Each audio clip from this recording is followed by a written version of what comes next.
Bonsoir à tous, j'espère que vous allez merveilleusement bien ce soir et je vous retrouve pour une petite vidéo avec pour thème quelque chose de très intéressant, le calme dans l'ASMR. Alors ce soir, déjà avant de débuter cette vidéo, n'hésitez pas à aller regarder le petit bouton rejoindre en dessous de cette vidéo, en dessous de toutes les vidéos sur ma chaîne. Et si jamais vous avez évidemment le budget et l'envie de me soutenir, eh bien n'hésitez surtout pas à vous sponsoriser la chaîne. Vous aurez accès à certaines vidéos en plus de celles qui sortent pour tout le monde. Un petit privilège quoi. Voilà. Et n'hésitez pas aussi à évidemment vous abonner et mettre le petit pouce bleu sous cette vidéo. Bien, maintenant que les bases sont posées, j'aimerais qu'on s'attarde un petit peu plus sur le calme dans l'ASMR. Mais encore une fois, petite discrétion encore, j'aimerais vous faire ce petit mot de bonheur et de sagesse. Plutôt laissez-moi vous faire ce petit mot. Ce petit mot qui nous accompagne tous les lundis comme vous le savez et qui est très important puisqu'il va permettre d'avoir un fil directeur de bonheur et de sagesse un petit peu tout du long de l'année et donc c'est quelque chose de très important. Alors nous l'ouvrons donc.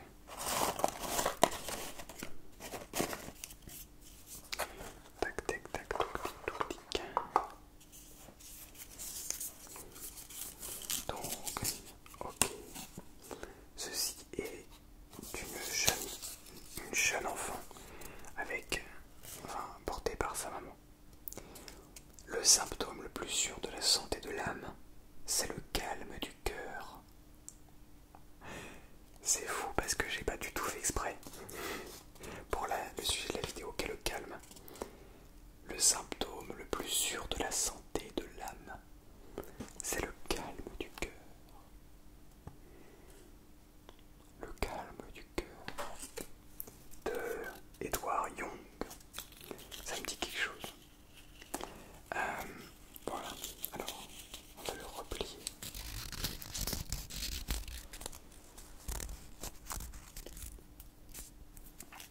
Tac. Je vais d'abord fermer ceci.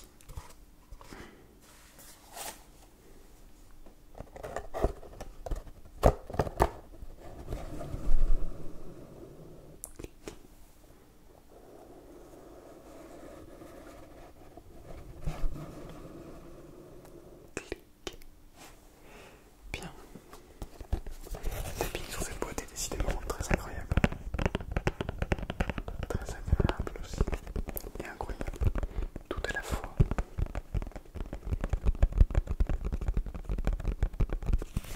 Bien. Donc je vais me positionner ceci dans la petite boîte que vous ne voyez pas, mais qui bien sûr reste la boîte où je le positionne tous les autres. Alors, nous devons parler du calme dans l'ASMR et de manière générale. On est dans une société, dans un monde dans lequel le calme n'a que très peu sa place, finalement.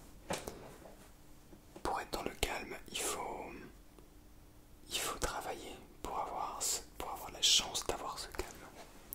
Sinon, on doit toujours être noyé dans cet océan de bruit parasite. Alors ce que j'appelle du bruit parasite ne veut pas dire quelque chose de mauvais, mais de toujours avoir cette petite chose en arrière-plan, sinon on a peur de se retrouver trop dans le calme justement, et on a peur de ce calme. Et paradoxalement, il y a des vidéos ASMR justement qui viennent cartonner sur YouTube. Ce qui montre quand même que vous et moi, on est intéressés par cet aspect qu'est le calme.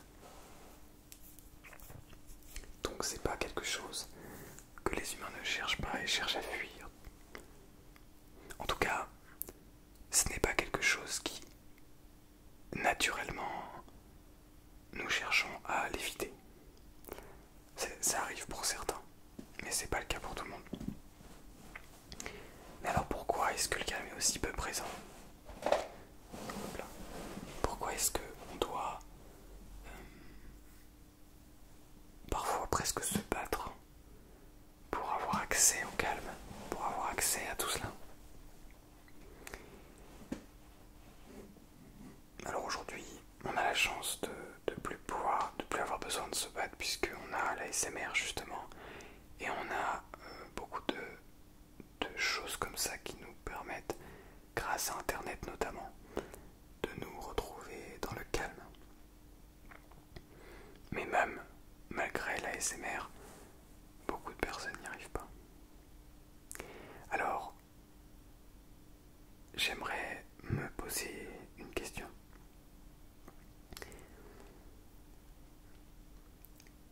Qu'est-ce que nous apporte le calme?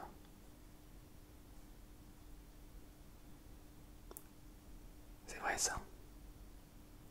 À quoi cela sert puisque on ne fait rien?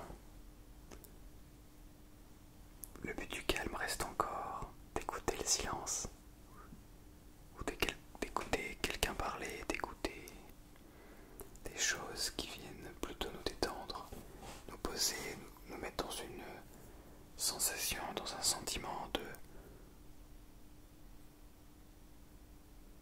bonté permanente, un sentiment agréable, un endroit ou un moment où l'on laisse couler tous nos problèmes. Et pourtant, pas et pourtant d'ailleurs, mais alors, pourquoi est-ce qu'on a tant besoin de ça? Et qu'est-ce que cela nous amène? Qu'est-ce que le calme nous amène? Alors tout ce que je vais dire dans cette vidéo n'est que mon avis. Je dirais le fruit un petit peu de recherche, mais surtout une conclusion personnelle. Je vais simplement modifier ça, qui n'est pas tout à fait au centre.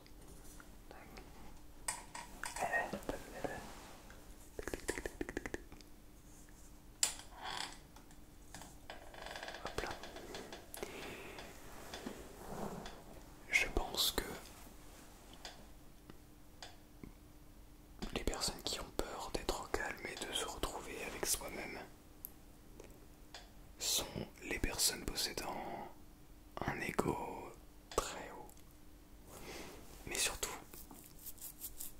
ce sont des gens qui ne s'acceptent pas tels qu'ils sont, qui ne s'écoutent pas, qui ne cherchent même pas à voir leur plein potentiel. Je trouve ça dommage d'ailleurs, mais bon. Pourquoi? Parce que le calme veut dire aussi le silence, l'écoute. Comme quoi on en revient à peu près au même sujet, aux mêmes choses, et tout est un petit peu lié. Et en réalité, cela veut dire aussi se mettre seul face à soi-même, dans le silence et dans l'écoute. Et ça, ce n'est pas quelque chose de facile. Prenons notre exemple. Nous, vous et moi qui regardons, écoutons de la SMR. C'est une forme de fuite vers ce calme. Alors dans un sens, je suis d'accord, c'est du calme. Mais pourquoi est-ce qu'on n'est pas capable de ressentir ce calme sans nous mettre une vidéo? Sans avoir quelqu'un qui vient nous chuchoter à l'oreille. Et donc c'est une forme de fuite aussi. Alors, c'est intéressant, très intéressant, parce que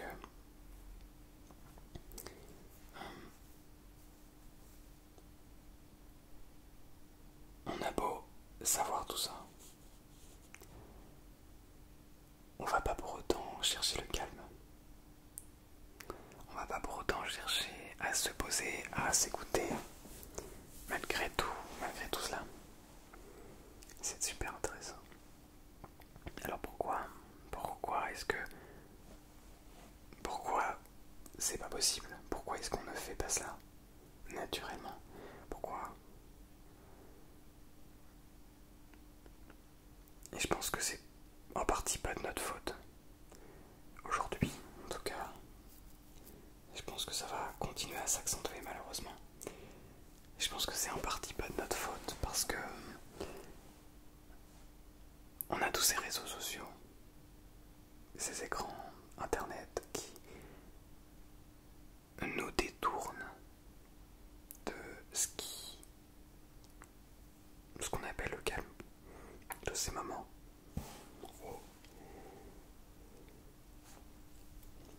De ces moments de pause. Vous voyez, un moment de calme nous donne envie de dormir.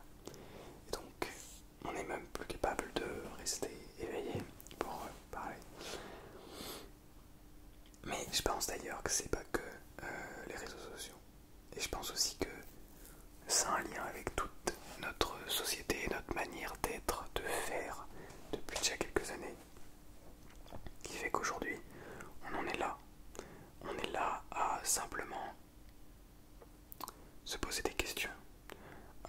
Ou pas se poser des questions, mais ou simplement à vivre le plus possible de choses super vite, aller le plus loin possible. D'ailleurs, sans en faire beaucoup. C'est paradoxal, hein. Il y a tout qui se mélange dans ma tête, c'est pour ça que c'est peut-être pas très clair. Mais dans un sens, on a envie de faire plein de choses, que tout aille super vite, de même plus spécialement prendre le temps, puisque sinon on perd du temps pour faire d'autres choses. Et dans un sens, on est capable de rester des heures et des heures sur notre téléphone, à simplement suivre un fil d'actualité sans rien faire. Et ça, c'est assez paradoxal et je trouve ça super intéressant et passionnant à observer.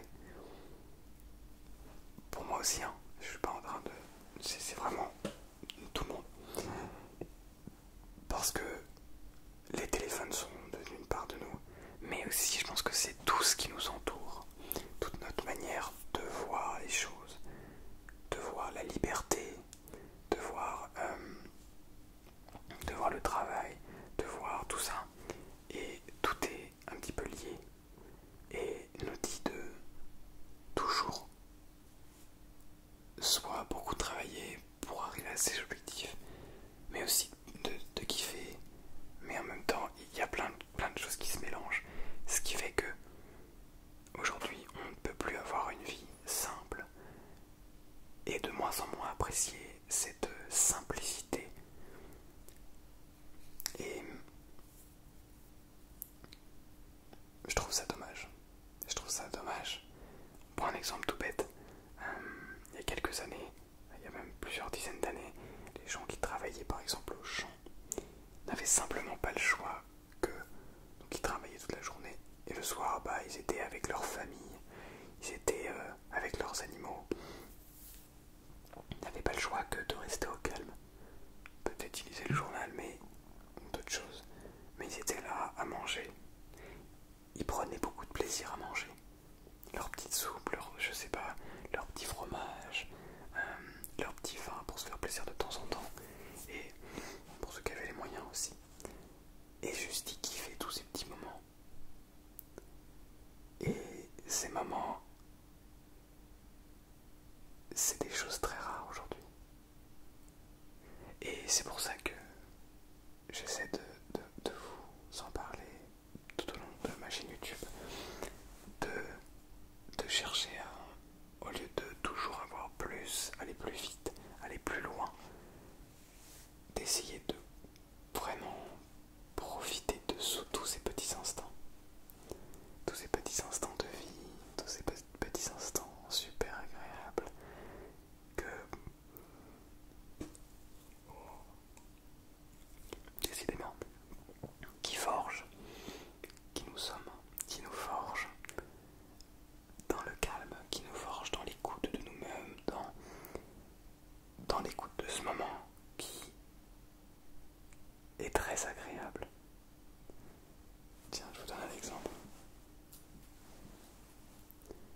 voyez cette petite fleur?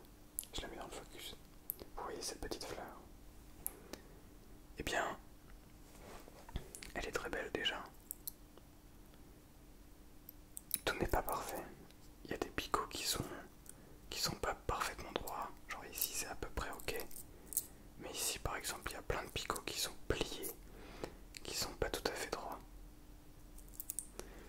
Puis tout en haut il y a un petit trou là qui fait que ça ne pique même plus ici. Et la racine aussi elle est magnifique. Je sais pas si vous allez le voir. Eh bien cette fleur n'est pas parfaite. Mais pourtant, si on décide de prendre le temps de la regarder, on peut voir en elle des choses vraiment très belles. Et tous ces petits défauts font que elle est unique et que on peut tout à fait apprécier la regarder en long, en large et en travers. Le son qu'elle émet, qui est extrêmement agréable, je trouve.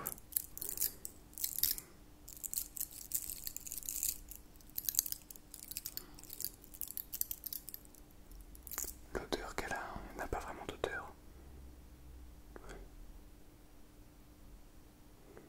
Ouais, c'est une sorte d'odeur de sapin, quelque chose comme ça.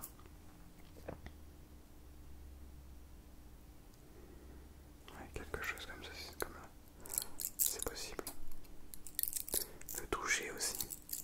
Pouvoir toucher le bout de ces picots qui viennent créer ce petit doux son, ce tout petit son.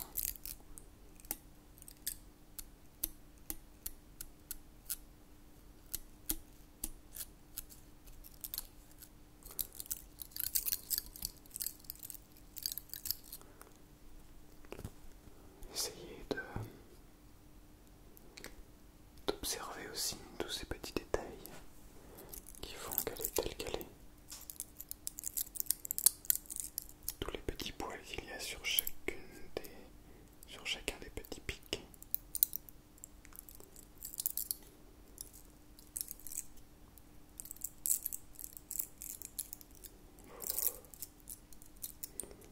Tout cela n'est qu'un exemple de calme. Tout cela n'est qu'un exemple de ce que vous pouvez faire et de ce que vous pouvez obtenir juste avec une fleur. Mais ceci marche avec absolument tout.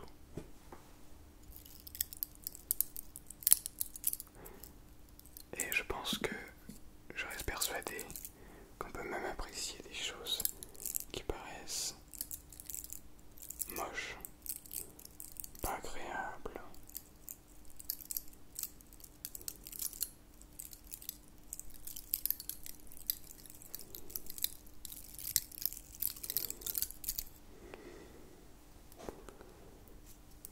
Profitez de tous ces moments avec calme. Et bien sûr, vivez aussi les instants qui ne sont pas calmes avec grand enthousiasme. Mais tous ces petits instants de calme, de sérénité, appréciez-les tels qu'ils sont. Ne ratez pas une miette. Et vous pourrez dire, déjà dans 5 ans, que tous les petits moments, vous en avez profité à 100%, que vous n'avez plus aucun regret dans votre vie.